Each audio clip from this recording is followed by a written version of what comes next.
Serxio Silvas e robot desbrozador en plena acción.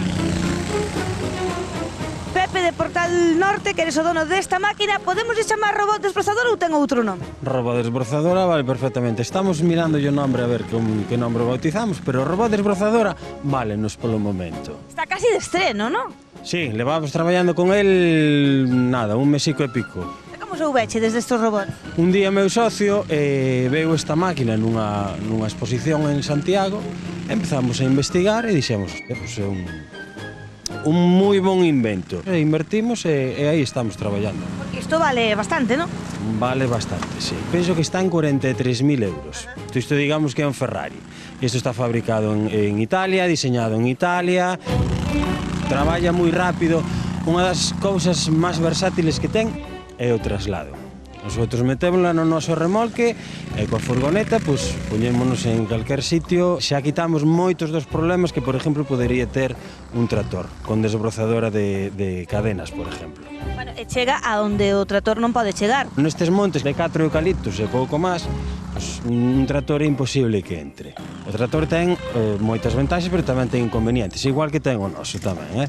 Teño que dicir aquí certas cousas que nos acusan de que despedimos a moita xente por comprar o robot. Nosotros non despedimos a naide. Nosotros compramos o robot, desbrozábamos 2 e compramos o robot. Que pasa? Que o robot desbroza por 4 ou 5 personas. Fai falta moita xente para limpar montes, para limpar fincas e demás, e non se está atopando. Además de que o robot limpamos tamén, como sempre, con desbrozadoras e demás. E é teledirixido, ti trabállalo dende aquí, non? Si nos pode explicar un pouquiño como funciona. Traballo todo desde este mando. Podo traballar incluso a 200 metros de distancia do robot. Aquí temos un avance hacia adiante e un avance hacia atrás. Isto é a velocidade a que avanza o robot, o corte encendido ou apagado da cuchilla. Porque isto que ten como coitelas abaixo.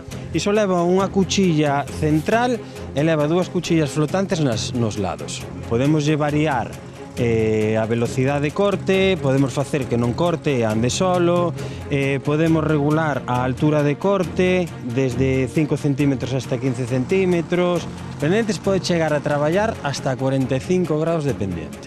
Estou pensando en leválo a rutas de senderismo e todo por San Andrés de Teixeira, para que me carrete a min. Para que va a volver.